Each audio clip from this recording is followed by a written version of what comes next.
कभी कभी ऐसा हुआ आप लोगों के साथ कि आपने रात को कोई एक सपना देखा और जब आप सो के उठे तो आपको रियलाइज हुआ तो बहुत ही ज़्यादा रियल था। इतना ज़्यादा रियलिस्टिक सपना कैसे कि आप फील कर पाए थे कि आप फिजिकली चीज़ों को टच कर सकते हैं। आप उस सपने में सांस ले रहे थे।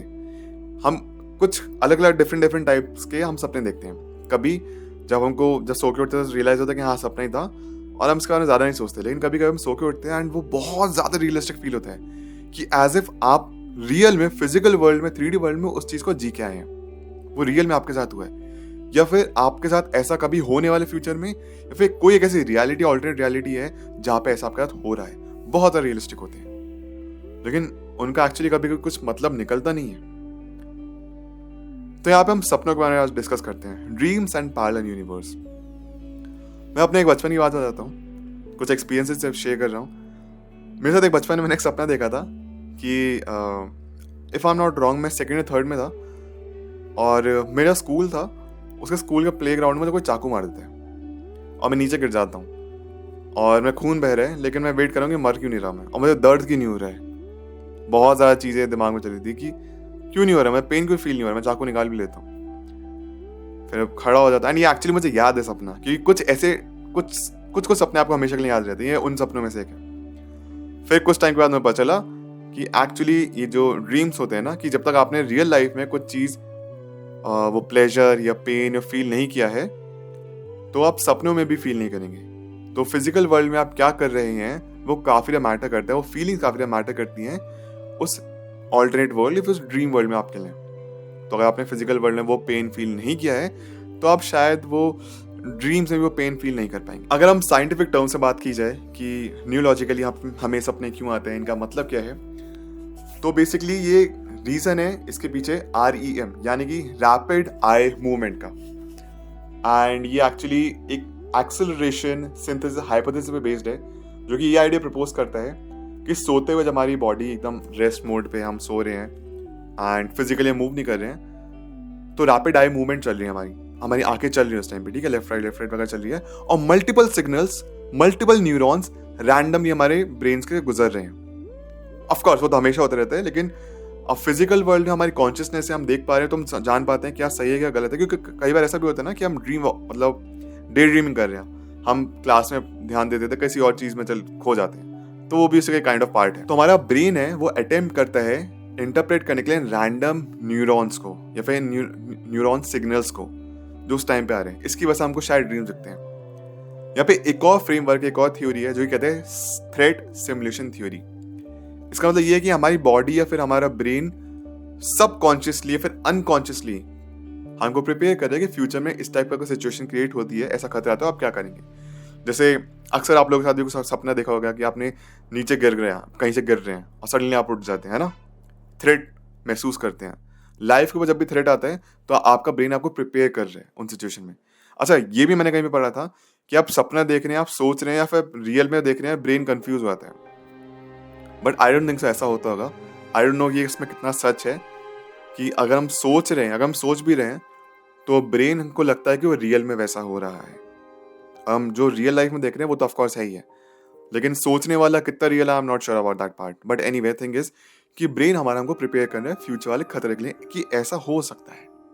These things could be possible. Scientific reason ये है कि बस रैंडम सिग्नल्स हैं हमारे ब्रेन के थ्रू जो गुजर रहे हैं, रैंडम न्यूरॉन्स हैं और ब्रेन को इंटरप्रेट करने की कोशिश कर रहे हैं, मतलब निकालने की कोशिश कर रहे हैं और वही हमको ड्रीम्स बनकर निकलते हैं। कभी कभी ऐसा होता है कि आपने सबकॉन्शियसली जिस चीज़ के बारे में ज़्यादा सोचा है हमको वो सपना मिलता है। फॉर एग्जाम्पल अक्सर ऐसा होगा आप लोगों के साथ कि आपको किसी पे क्रश है, आप उसके बारे में अक्सर सोचते रहते हैं दिन भर और फिर वही आपका ब्रेन आपको ड्रीम्स के रूप में दिखाना शुरू करता है कि आपके डीपेस्ट डिजायर्स हैं या फिर जो आपका सबकॉन्शियसली किसी का डर है वो डर भी आपका ब्रेन आपको दिखाता है सबकॉन्शियसली कि आपका डर है, इसका सामना करो। या फिर आपका क्रश है, आपके साथ मिल गया तो ऐसी लाइफ होगी। तो सबकॉन्शियस लेवल में बहुत सारी चीज़ें ऐसी हो रही हैं जो कि हमको देखने को मिलती है, हम सोते हैं। तो ब्रेन अगेन आपको प्रिपेयर कर रहा है कुछ चीज़ों के लिए। जैसे मैंने आपको थोड़ी देर पहले बताया कि बहुत ऐसे सपने हम देखते हैं जहाँ पे हमको लगता है यार ये इतना रियल कैसे है।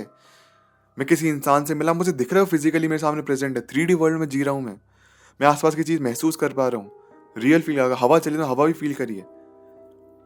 तो यहाँ पे अब सिर्फ जो थ्योरीज हैं अगर हम क्वांटम मैकेनिक्स की बात करें या फिर थ्योरेटिकल बात करें, हाइपोथेटिकल चीज़ों की बात करें, so it could be possible कि अगर मल्टीवर्स है, एक ऑल्टरनेट रियलिटी एग्जिस्ट करती है, तो हमारा ब्रेन उस चीज़ को दिखा रहे हैं। मतलब आप इस यूनिवर्स में जी रहे हैं, आप फर्स्ट यूनिवर्स में जी रहे हैं, ये सेकंड यूनिवर्स है, सेकंड यूनिवर्स में कोई चीज़ घट रही है तो आपको फर्स्ट यूनिवर्स में दिखेगी।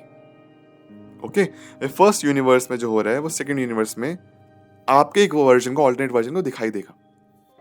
वैसे मैंने एक ऑल्टरनेट रियलिटी पे एक वीडियो बनाई थी, उसमें बताया भी था कि every decision that you make creates a new universe. कि आप जो भी सोचते हैं, आप हाँ या ना, आपके सामने एक ऑप्शन आया है कि आपको आज क्या खाना है, आप ये खाएंगे या फिर वो खाएंगे, हर दोनों सिचुएशन के कुछ अपने कुछ एट द एंड कंक्लूजन्स होंगे और दोनों की ही अपनी एक रियलिटी बनेगी। अगर आप इस यूनिवर्स में ये डिसाइड करते हैं कि आज मुझे कुछ जंक फूड खाना है, तो आप बीमार पड़ सकते हैं। इसके लॉन्ग टर्म में हो सकता है कि आप बीमार पड़े तो आपने क्लास मिस कर दी अपने कॉलेज की या फिर स्कूल की, इसकी वजह से आपके एग्जाम में अच्छे नंबर नहीं आए। ऑन द अदर हैंड, अगर आपने अच्छा खाना खाया तो हो सकता है कि अच्छे खाने खाने की वजह से आपकी तबीयत ठीक रही, आप ज़्यादा से पढ़ पाए, फोकस कर पाए, एग्जाम में आपने टॉप किया, जिसकी वजह से आपको बेटर जॉब मिली तो आपकी लाइफ बेटर होती चली गई। जस्ट इमेजिन करिए, just because of the food choice आपकी लाइफ कितना फर्क पड़ गई है।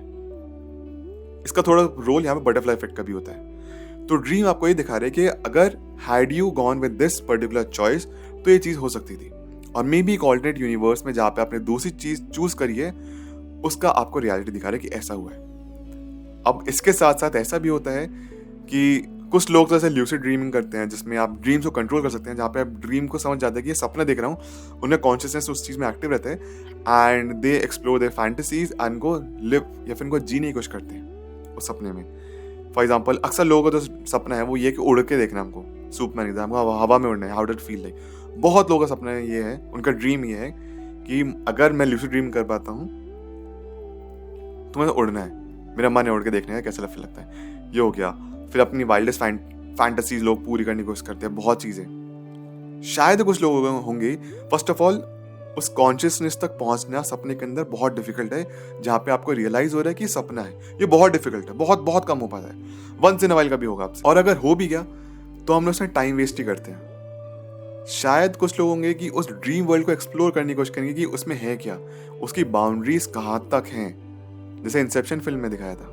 इंसेप्शन फिल्म में तो layers with in the layers हैं, एंड ऐसा भी डेफिनेटली हुआ है आप लोगों के साथ, मेरे साथ भी, हर किसी का कभी ना कभी हुआ होगा कि आप सोए, आपने एक सपना देखा, सपना 1, ड्रीम 1 के अंदर आप सो गए, इसमें एक ड्रीम 2 चल रहा है, और ड्रीम 2 के अंदर भी आप देखने के एक ड्रीम 3 चल रहा है। ये मल्टी लेयर्ड है, बहुत ज्यादा डिफिकल्ट आउट, लेकिन इतना तो डेफिनेटली हुआ है आपको सपने में रियलाइज हुआ कि आप एक और सपना देख रहे हैं। ठीक है, अब मेरे साथ हुआ ये था, जो फिर जितने एक्सपीरियंसेस हैं कि ड्रीम 1 मुझे उसमें नहीं पता है कि ये सपना चल, मेरा ड्रीम 1 जो है उसमें वही रियलिटी है। ठीक है, उसमें रियलाइज नहीं किया है कि ड्रीम देख रहा हूँ, लेकिन ड्रीम 1 में जो मैं सपना है ड्रीम 2 का, उसका मैं पता चल गया है, ड्रीम 2 में पता चल गया कि ये सपना चल रहा है। मतलब मैं सोया, ड्रीम 1 बना, ड्रीम 1 में मुझे पता नहीं चल रहा है कि मेरी कॉन्शियसनेस एक्टिव नहीं है। ओके, ड्रीम 1 में मेरे लिए वही रियल है, मुझे नहीं पता कि सपना देख रहा हूँ ड्रीम 1 में, लेकिन ड्रीम 1 में भी सो जाता हूँ और फिर मेरा ड्रीम 2 दिखता है, ड्रीम 2 में समझ जाता हूँ मैं कि ये तो सपना है, और वापस ड्रीम 1 में आता हूँ। लेकिन फिर मैं सो के उठा तो मुझे लगा अरे ये तो सपने के अंदर सपना था, और होता है सपने के अंदर सपना देखते हैं, जैसे इंसेप्शन फिल्म में भी दिखा है, बट उसमें बहुत ज़्यादा डीप में चले गए, dream with in a dream with in a dream, बहुत ज़्यादा लेयर हो जाते हैं। तो ऐसे भी लेयर्स फॉर्म होती है सपनों की। अगेन यहाँ पे बात की जाए तो कुड बी पॉसिबल जो अब मल्टीपल इवेंट्स अकर हो रहे होंगे अलग अलग ऑल्टरनेट रियलिटीज़ में, या फिर अलग अलग यूनिवर्सेस में, पैरेलल यूनिवर्स में, या फिर मल्टीवर्स में, जो कि आपको एक साथ दिखाई दे रहे हैं इस ड्रीम में, जो आप जब सो रहे हैं। तो आपका सेल्फ, आपकी बॉडी, आपका जो दूसरा वर्जन है वो उस यूनिवर्स में क्या करे आपको अभी दिखाई दे रहा है। इसी के साथ यही पॉसिबल है कि आप जो अपने फिजिकल वर्ल्ड में कर रहे हैं, जो आप कॉन्शियसली करें जब उठे हुए हैं, तो वो भी आपकी एक ऑल्टरनेट वर्जन जो कि सो रहा है इस टाइम पे, उसके लिए आप उसके ड्रीम में पहुंच रहे हो। हम हमेशा ये नहीं सोच सकते ना कि हमें सपना है कि हम ऑल्टरनेट वर्जन क्या करें। आप भी तो किसी ना किसी का ऑल्टरनेट वर्जन है, तो आप भी किसी के एक ड्रीम का पार्ट बन सकते हैं। अब यहाँ पे ना हम कुछ अलग अलग ड्रीम्स के टाइप की बात करते हैं, कुछ जैसे astral projection and lucid dreaming. Astral projection तो जैसे होता ही है कि आपने इंसिडियस फिल्म देखी है, उसी कहानी कुछ फिल्म की ऐसी है कि एक बच्चा है जो कि सोते टाइम अपनी बॉडी को छोड़ सकता था, मतलब उसकी सोल थी वो बाहर निकल जाती थी, और एंड ही कैन सी कि लिटरली उसकी बॉडी सामने बेड पे लेटी हुई है, वो सो रहा है वहाँ पे, एंड उसे समझ आ गया कि मेरी बॉडी बाहर है। अब उसको अपने पेरेंट्स को बताते हुए कि मैंने ऐसा देखा कि मैं अपनी बॉडी को सोते हुए देखा। तो पेरेंट्स को अक्सर जैसे फिल्म्स में दिखाते हैं कि लगता है कि बच्चा वैसी बच्चे की इमेजिनेशन है, तो सपना दिखाई देगा, लेकिन एक्चुअली होता ये है कि एक दिन अपनी बॉडी को एक रात बॉडी को छोड़ता है और उसको एक फिल्म में एक सेटन होता है, उसकी सोल को पकड़ लेता है। फिर उसके फादर के पास ही पता चलता है कि ये पावर्स ठीक है, जब वो सोते हैं तो अपनी बॉडी से बाहर निकल के अपने बेटे को बचाने के लिए जाते हैं। इंसीडियस की थोड़ी बहुत ऐसे मैंने आपको ब्रीफ दिया है। तो astral projection in simple words यही है कि लोगों ने एक्सपीरियंस किया है कि उन्होंने अपनी बॉडी को छोड़ दिया, उनका माइंड बहुत ज़्यादा लाइट फील करें, उनके माइंड से उनकी मतलब they can see themselves sleeping, उनकी बॉडी उनके शरीर से बाहर है, उन्हें बहुत लाइट फील कर रहे हैं, और उसके बाद सुबह होने तक वो वापस अपनी बॉडी में आके लेट गए एंड नॉर्मल फील किया। साइंटिफिक एविडेंस नहीं है। ल्यूसिड ड्रीमिंग यहाँ पे बहुत सारे लोगों ने एक्सपीरियंस किया है, जहाँ पे इसका कुछ तरीका भी है, आई एम नॉट श्योर कितना सही तरीका है वो, क्योंकि मैंने कभी एक्सपीरियंस नहीं किया ल्यूसिड ड्रीमिंग, कि जहाँ पे आप सोते हैं एंड आप इस तरीके से सोना शुरू करते हैं कि आप अपनी बॉडी को कॉन्शियसली, मतलब आपने आंखें बंद कर रखी है। अक्सर हम कैसे होते हैं कि हम सोते हैं, हम we are thinking about something and वो सोचते सोचते सोचते हमको नींद आ जाती है। लेकिन इसमें करना क्या है आपको, जब आप आंखें बंद हैं आपको सोचते हैं, ये भी आपके दिमाग में चलते रहना चाहिए कि मैं जागा हुआ हूँ, मैं जागा हुआ हूँ, मैं जागा हुआ हूँ। इस तरीके से एक टाइम पे आपकी जो इमेजिनेशन है वो स्टार्ट हो जाएगी, दैट विल टेक ओवर, आपका कॉन्शियसनेस भी अवेक रहेगा। उसके बाद फिर आप ड्रीम्स में चीज़ें कुछ भी कर पाएंगे। तो वो होता है ल्यूसिड ड्रीमिंग का पार्ट। अगला पार्ट है रिकरिंग सिंबल्स। इसका मतलब ये है कि बहुत बार ऐसा होता है कि वैसे तो हमारे ह्यूमन ब्रेन के बारे में ऐसा कहा जाता है कि हम एक नया चेहरा इमेजिन नहीं कर सकते हैं until unless we have seen someone. हम किसी एक रैंडम ह्यूमन का चेहरा इमेजिन नहीं कर सकते हैं, बट कभी कभी ऐसा भी होता है कि हम कुछ ऐसे सपने में चेहरे देखते हैं जिनसे हम फ्यूचर में जाके मिलते हैं। एग्जैक्टली हमको चेहरा याद नहीं है, बट हमको ऐसा लगता है, फॉर एग्जाम्पल आपने किसी का चेहरा देखा, आप भूल गए उसके बारे में, बहुत साल बीत गए, लेकिन उस सपने आपको चेहरा याद है, कॉन्शियसली या सब कॉन्शियसली आपको चेहरा याद है कि हाँ एक बार मैं सपने देखा था, एक ऐसा इंसान को देखा था, रियल लाइफ में वो शायद एग्जिस्ट नहीं करता हो। Few years down the line आप मे बी उस ऐसे इंसान से मिलते हैं जिसका सेम चेहरा था, आपको लगता है ये कैसे पॉसिबल है, ये तो सेम इंसान है, इसको मैं सपने में देखा था। नोइंग कि ह्यूमन ब्रेन नया फेस इमेजिन नहीं कर सकता है। इसका फेमस साइकोलॉजिस्ट कार्ल जंग ने जवाब दिया था कि ये ना हमारी कलेक्टिव अनकॉन्शियसनेस है ह्यूमंस की। मतलब आप सो रहे हैं और एक और इंसान जिससे आप फ्यूचर मिलने वाले हैं, उसकी कॉन्शियसनेस अनकॉन्शियस तरीके से आप लोग मिले और उसके फ्यूचर इवेंट्स क्या होने वाले हैं वो आपको पता चला। उस इंसान से आप मिलने वाले हैं और वही आपको पता चीज चल गई।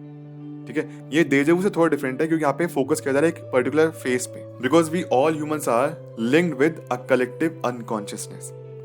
नेक्स्ट जो चीज है that is precognitive. आपने सपने में देखा आप सीढ़ी से गिरने वाला, आप कहीं पे किसी मॉल वॉल में गए हैं, आप एलिवेटर्स होते हैं ना उनके थ्रू नीचे उतर रहे हैं, आपका पैर फिसला, आप नीचे गिर गए। अब हुआ क्या कि नेक्स्ट टाइम आप जब मॉल में हैं, सेम सिचुएशन आपके साथ होने वाली थी, लेकिन आपको याद है सपने मेरे साथ ऐसा हुआ था और आप पहले से प्रिपेयर्ड होगा अपने को बचाने के लिए, आपके ब्रेन ने आपको प्रोटेक्ट किया। तो कुछ जो इवेंट आपके फ्यूचर में होने वाले थे, यहाँ पे आप डेजा को ले आ सकते हैं, जो फ्यूचर में कुछ इवेंट होने वाले थे, उस इवेंट की वजह से आप बच गए। अब इसका रीजन ये हो सकता है कि आपने एक ऐसा मॉल देखा, जब आप मॉल में अक्सर जाते हैं तो आपके ब्रेन ने प्रिपेयर कर लिया, जान लिया कि यहाँ पे खतरा है, यहाँ पे खतरा है, यहाँ पे खतरा है। हमको अपनी बॉडी, ब्रेन तो अपने आप को बचाएगा ना, अपनी बॉडी को बचाएगा, तो ब्रेन ने ऑलरेडी प्रिपेयर किया आपको कि फ्यूचर में ध्यान रखना, आप यहाँ से सीढ़ियों से गिर सकते हो, एलिवेटर से गिर सकते हो, तो you have to be prepared. इसने ब्रेन ने उस एक्टिविटी को जो कि फ्यूचर में होगी पहले से प्रिपेयर कर दिया आपको। Unfortunately despite its allure, no matter ये हमको कितना भी फैसिनेटिंग लगे, कितना भी इंटरेस्टिंग लगे सुनने में कि ड्रीम्स का कनेक्शन हमारे लिए पाली यूनिवर्स से होता है, कि हम सोते हैं तो हम अपने दूसरे वर्जन से कनेक्ट हो जाते हैं, ये आइडिया ना या फिर इसका जो प्रूफ है वो स्पेकुलेटिव है एंड एविडेंस इतने मिले नहीं है। यहाँ पे सब सोच सकते हैं and these are just part of our imagination. यहाँ पे थ्योरीज सजेस्ट हो सकती हैं कि ये यूनिवर्स का कनेक्शन हुआ है, हाँ ब्रेन हमको प्रिपेयर कर रहा है, बट साइंटिफिक तौर पे तो ये बोल सकते हैं कि ये रैपिड आई मूवमेंट का एक नतीजा है जो हमको सपने देखने को मिलते हैं, या फिर हमारा जो डर है, डीपेस्ट डिजायर्स हैं, वो हमको ड्रीम्स के फॉर्म में देखने को मिलते हैं। क्योंकि सब कॉन्शियसली है, हमारा ब्रेन जानता है कि हमको क्या चाहिए और क्या नहीं चाहिए, हम किस चीज़ के बारे में ज़्यादा सोच रहे हैं, एंड वही हमको देखने को मिलता है। बट हाँ, हो सकता है कि ये पैरेलल यूनिवर्स से कुछ कनेक्शन हो, आप सोए, आप जान पाए कि एक ऑल्टरनेट रियलिटी में आप क्या कर रहे हैं, वो आपको देखने को मिला। I hope you enjoy this video, and जो भी सोर्सेज हैं मेरे रिसर्च के मैं सब नीचे डिस्क्रिप्शन बॉक्स में डाल दूंगा। मेरा नाम अभिनीत भारद्वाज। कैसी लगा आपको वीडियो मुझे प्लीज़ ज़रूर बताइए कमेंट सेक्शन में। मिलता हूं आपसे नेक्स्ट वीडियो में नेक्स्ट टॉपिक के साथ। Thank you so much, take care, bye.